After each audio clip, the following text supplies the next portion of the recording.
So Poonam madam, मला तुम्हाला विचारायचं आहे की तुमचं बालपण आणि तुमचं कुठे, म्हणजे तुम्ही मुंबईच्याच आहात की कसं काय, शाळा वगैरे कुठे झाली तुमची? हो, मूळची मी मुंबईचीच आणि कांजूरमार्गला खरं राहायला, आणि आई शिक्षिका, वडील MSCBमध्ये म्हणजे गव्हर्मेंट एम्प्लॉई, आणि आम्ही तिघी बहिणी. त्यामुळे सुखवस्तू कुटुंबातच राहिलेलो आहे. मराठी शाळेत शिक्षण झालेलं आहे आणि बऱ्यापैकी म्हणजे शिक्षणात वगैरे जास्त इंटरेस्ट असल्यामुळे शाळा वगैरे खूप छान एन्जॉय केलेली आहे. आणि त्याच्यातनंच मग पुढे कॉलेजमध्ये इंजिनिअरिंग करायचा असा प्लॅन होता. आणि चांगलं शिक्षण मिळालं, इंजिनियर झाले, घरातली पहिली कम्प्युटर इंजिनियर मी. त्यामुळे बाकी शिक्षणाच्या बाबतीत वगैरे घरातनं खूप चांगला सपोर्ट मिळालेला आहे. इंजिनिअरिंग केली आहे म्हणजे अभ्यासात तुम्ही व्यवस्थित होतात? हां, म्हणजे होते. जास्त मस्तीकर होतात की नव्हतात? नाही, मी खूप शांत होते. शांत होतात. त्या मानाने आता मी खूप बदलले असं मला वाटतं, पण लहानपणापासून अगदी शांत. मग घरातली सगळ्यात मोठं बाळ मी, त्यामुळे जबाबदाऱ्या येत गेल्या. आई स्वतः शिक्षिका असल्यामुळे घरकामाची आवड निर्माण झाली. इव्हन ती गरजच होती की सगळं करतच आम्ही शिक्षण घेतलेलं आहे. पण होतं म्हणजे त्याच्यामध्ये शिक्षण तसं खूप हुशार असं नाही, पण खूप ढसुद्धा नाही. शिक्षिका, आई शिक्षिका म्हणजे तुमचं? हां, शाळेत पहिल्या 2 नंबरमध्ये आम्ही असायचो. पहिला किंवा दुसरा नंबर असायचा. ते प्रेशर तर असायचं. आणि स्ट्रिक्ट पण त्या तेवढ्याच असतील? स्ट्रिक्ट असं नाही, घरातलं वातावरण खूपच खेळीमेळीचं होतं. कधीही स्ट्रिक्ट असं नाही. हां, पण रेग्युलर ते 1-2-3 तास अभ्यास झाला पाहिजे, किंवा लिखाणाची मला स्वतःलाच खूप आवड होती. त्यामुळे घरचा अभ्यास किंवा होमवर्क आपला राहिला आहे असं माझं आयुष्यात कधी झालेलं नव्हतं. करत राहिलो आणि सिन्सिअरिटी होती. तेव्हा असं काही चॅलेंजिंग असं काही नव्हतं.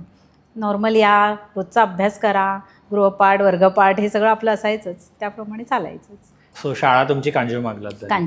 कांजूरमार्गलाच झाली. आणि मग कॉलेज तुम्ही कुठे केलं? कॉलेज 11वी-12वी केळकर कॉलेज मुलुंडचं, आणि त्यानंतर इंजिनिअरिंग कॉलेज नवी मुंबई वाशीला होतं. अच्छा, मग ते इंजिनिअरिंगला तुम्ही थोडंसं लांब गेलात? नाही तर थोडं लांब, जवळच्या जवळ, सगळं जवळच्या जवळच झालं. प्रवास असा नव्हता. हो, मुलुंड पण लांब नाही. बरोबर. मग त्यानंतर तुम्ही नवी मुंबईला इंजिनिअरिंग केलं. इंजिनिअरिंगमध्ये कसं काय, म्हणजे केटी वगैरे होत्या की? तो आता सिक्रेट आहे ते, पण चॅलेंजिंग होतं. इंजिनिअरिंग मराठी मीडियममधनं आपण शाळेत शिक्षण घेतल्यामुळे अचानक ते सगळं करणं थोडंसं कठीण गेलेलं होतं.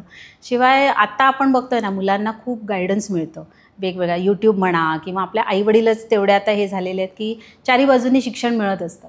पण तेव्हा तितका गायडन्स नव्हता किंवा तेवढा कोणाचा सपोर्ट नव्हता, आणि कशा प्रकारे अभ्यास करायचा हाच आधी चॅलेंजिंग होतं. पण होतं, इंजिनिअरिंगमध्ये मेहनत ही खूप लागते, आणि तिथे सुरुवातीपासून थोडं अजून लक्ष दिलं असतं तर कदाचित चित्र बदललं असतं असं वाटतंय.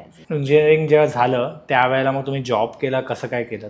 इंजिनिअरिंग झाल्यानंतर पूर्णपणे लक्ष, जसं आपण लहानपणापासून आहे की शिक्षण घ्या आणि नोकरी करा, त्यामुळे नोकरीचाच ध्यास होता की चांगली नोकरी मिळाली पाहिजे. आणि त्यावेळेला म्हणजे 2004 साली, 2003-2004 साली इंजिनिअरिंग किंवा कम्प्युटर इंजिनिअरिंग होणं हे खूप मोठं असं हे होतं, किंवा ती खूप फॉर्ममध्ये होते सगळेजण इंजिनियर असणं. तेव्हा बाहेरगावी जाण्याची संधी तिथे होती. त्यामुळे दोन्ही माझे आईवडील गव्हर्मेंट एम्प्लॉई असले तरी गव्हर्मेंट जॉबकडे माझा कल नव्हता. माझा कल हा प्रायव्हेट सेक्टरमध्ये जायचा आहे, किंवा इंजिनिअरिंग झाल्यानंतर ते आहेच. सो ते, आणि बाहेरगावी जाण्याचं मात्र खूप वेळ होतं की अमेरिका, लंडन असं कुठेतरी जायला मिळायला पाहिजे, आणि त्या दृष्टीनेच प्रयत्न होते. सो पहिली नोकरी मिळाली, आणि म्हणजे खूप वेगळं होतं ते सगळं की CMM लेवल 5 कंपनीमध्ये किंवा मल्टीनॅशनल कंपनीमध्ये काम करणं हे आपल्यासारख्या सर्वसामान्यांसाठी थोडं चॅलेंजिंग होतं सगळ्याच प्रकारे, पण हळूहळू रुळत गेलो त्याच्यामध्ये.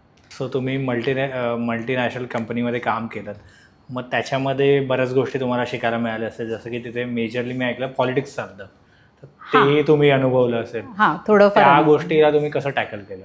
आता त्यावेळेला हे पॉलिटिक्स हे कळतच नव्हतं. म्हणजे आपण इतके सर्वसामान्य घरातनं गेलेलो होतो की काय केल्याने त्याचे पुढे काय दूरगामी परिणाम होतील हे आपल्याला तेव्हा कळत नाही. हळूहळू ती मॅच्युरिटी यायला वेळ लागतो. आणि मुंबईमधल्या लोकांसाठी मी सांगेन की आपण घरात राहिलेलो आहोत, घरातच राहिलो, आईवडिलांबरोबर राहिलो, शिक्षण घेतलं आणि पुढे गेलो. पण बाहेरगावी राहणारी मुलं, म्हणजे आता दिल्ली किंवा तिकडली मुलं कॉलेजसाठी जेव्हा मुंबईत येतात तेव्हा ती लोकं खूप हुशार झालेली असतात. त्यांना माहिती असतं की व्यवहार कसा करायचा, जगात कसं राहायचं, त्यामुळे त्यांना त्या गोष्टी कळलेल्या असतात. आम्हाला जवळजवळ 2-3 वर्षानंतर कळलं की त्यावेळेला आपण असं करायला हवं होतं, किंवा हे झालं, ह्या गोष्टीचा परिणाम माझ्यावर असा झालेला होता. म्हणजे अक्षरशः तुम्हाला बाहेरगावी जायची जेव्हा संधी मिळते तेव्हासुद्धा तुमचा एक्सपिरियन्स तर काउंट होतोच, पण त्याच्याबरोबर तुमचं इतर व्यवहार कसा आहे किंवा तुमचे रेग्युलॅरिटी किती आहे किंवा कसं काय तुम्ही टॅकल करता गोष्टी, हे अनुभव घेतल्याशिवाय कळत नाही. आणि हळूहळू ते कळत गेलं. टॅकल करायला माझ्या नशिबाने म्हणायला किंवा त्या ह्याच्याने की खूप चॅलेंजिंग असे टास्क आले नाहीत. पण हां, अमेरिकेला वगैरे जायला मिळालं तेव्हा थोडासा नाराजी टीम मेंबरची वगैरे जाणवली होती. कारण कोणाला तरी डावलून मला पुढे पाठवलं गेलं होतं. त्याचं रिझन किंवा त्याचं कारण काहीतरी वेगळं असेल, पण ते मला खूप नंतर लक्षात आलं होतं ते. अच्छा, म्हणजे तुम्हाला कंपनीमधूनच कंपनीमध्ये पाठवलेलं तिकडे. ओके. पहिल्यांदा जी जायला मिळालं मला, एक बिझनेस विजावर जायला मिळालं, तो 3.5-4 महिन्यांसाठी मी पहिल्यांदा अमेरिकेला कंपनीतूनच गेलेले होते. अच्छा, ते कोणतं वर्ष होतं? ते होतं 2005. 2005 साली तुम्ही अमेरिकेला फर्स्ट टाइम गेलात आणि मग ते कंपनीच्याच कामासाठी 5-5.5 महिने तुम्ही राहिले. काही महिने राहिले तिथे. बरोबर. तुम्ही हा व्हिडिओ इथपर्यंत बघितलात म्हणजे हा नक्की व्हिडिओ तुम्हाला आवडला आहे.